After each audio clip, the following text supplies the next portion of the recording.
নজর রাখবো অন্যান্য খবরের দিকে। এসএসসি চাকরি বাতিল, আদালত অবমাননা মামলা সুপ্রিম কোর্টে। মামলার পুনর্বিবেচনার আবেদন বিচার থাকাকালীনই হাইকোর্ট কি শুনতে পারে অবমাননার আবেদন?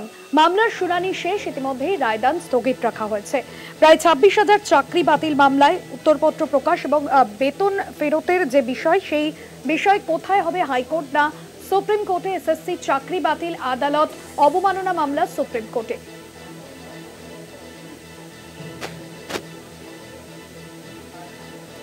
প্রায় 26,000 চাকরি বাতিল মামলায় উত্তরপত্র প্রকাশ এবং বেতন ফেরতের বিচার কোথায় হবে?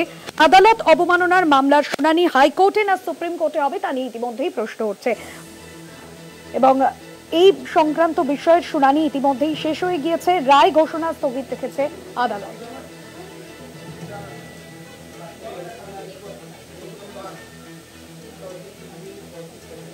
আর এই বিষয়ে বিস্তারিত জানবো, আমার সঙ্গে রয়েছেন নিউজরুম থেকে আমাদের প্রতিনিধি পীযূষ কান্তি নাগ। পীযূষ কান্তি, এই বিষয়ে কলকাতা হাইকোর্ট এখন পর্যন্ত যে বিষয়টা এসএসসি চাকরি বাতিল অবমাননা মামলা, যা সুপ্রিম কোর্ট না হাইকোর্টে হবে, জানি ইতিমধ্যেই প্রশ্ন কি জানা যাচ্ছে এই বিষয়ে? দেখো, প্রায় 26,000 25,753 জনের যে চাকরি বাতিলের ঘোষণা কলকাতা হাইকোর্ট এবং পরবর্তীকালে সুপ্রিম কোর্ট ঘোষণা করেছিল, সেই রায়কে ইতিমধ্যে পুনর্বিবেচনার আবেদন জানানো হয়েছে সুপ্রিম কোর্টে এবং যার প্রেক্ষিতে ওই চাকরিহারারা আগামী 31শে ডিসেম্বর পর্যন্ত চাকরি করতে পারবেন। একটি অন্তর্বর্তীকালীন রায় রয়েছে। এরই মাঝে কলকাতা হাইকোর্টে একটি আদালত অবমাননার মামলা দায়ের হয় বিচারপতি দেবাংশু বসাক ও বিচারপতি মোহাম্মদ সাব্বাক রশিদির ডিভিশন বেঞ্চে। মূলত এই বেঞ্চই কিন্তু এই পুরো প্যানেল বাতিলের নির্দেশিকা জারি করেছিল, যাই সেই রায়টিকে চ্যালেঞ্জ জানিয়ে সুপ্রিম কোর্টে গেছিল রাজ্য এবং এসএসসি কর্তৃপক্ষ।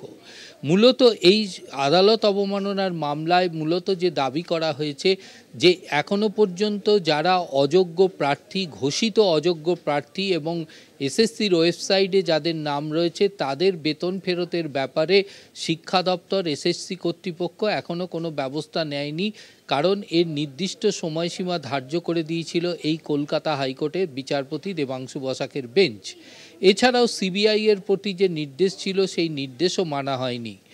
যদিও এই আদালত অবমাননার মামলাটি যখন দীর্ঘ শুনানি চলছিল, এর আগেও একদিন শুনানি হয়েছে, তখন রাজ্যের তরফ থেকে শিক্ষা দপ্তর, সেক্রেটারি, চিফ সেক্রেটারি এবং এসএসসি কর্তৃপক্ষের পক্ষ থেকে দাবি করা হয় যে সুপ্রিম কোর্টে যেহেতু এখনও পুনর্বিবেচনার আবেদনটি বিচারাধীন রয়েছে, এমত অবস্থায় ওই একই বিষয় কলকাতা হাইকোর্ট এই আদালত অবমাননার মামলা শুনতে পারে না।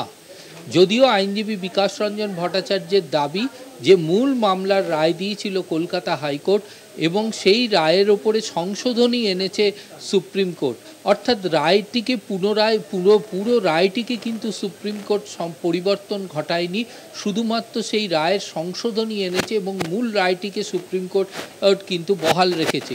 সুতরাং যে রায়ের যে পোর্শনটুকু, অর্থাৎ যে অংশটুকুতে সংশোধনী এনেছে বা যে সংশোধনী যে জায়গাটায় পুনর্বিবেচনার আবেদন গ্রাহ্য হয়েছে, সেটিকে বাদ দিয়ে বাকি অংশগুলি কিন্তু আদালত অবমাননার মধ্যে পড়ে। তাই তাদের এই আদালত অবমাননার মামলা গ্রহণ কলকাতা হাইকোর্ট করতে পারে।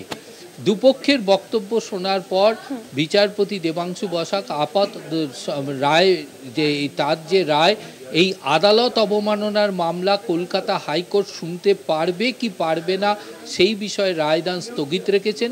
পরবর্তীকালে বিচারপতি দেবাংশু বসাক এবং মোহাম্মদ সাব্বাক রশিদির ডিভিশন বেঞ্চ এই বিষয়ে রায়দান করবে। যদি সেই রায় আদালত অবমাননার মামলা শুনতে পারে কলকাতা হাইকোর্ট, এই আবেদন গৃহীত হয়, তবে এই অবমাননার মামলার শুনানি শুরু হবে বা বিচার প্রক্রিয়া শুরু হবে, নচেত এর ভবিষ্যৎ সুপ্রিম কোর্টের ওপরেই নির্ভর করবে। একদমই, সঙ্গে থাকুন পীযূষ দা, সঙ্গে থাকো। ধন্যবাদ জানাবো পীযূষ কান্তি তোমাকে। পীযূষ কান্তি নাগ ছিলেন আমাদের প্রতিনিধি নিউজরুম থেকে।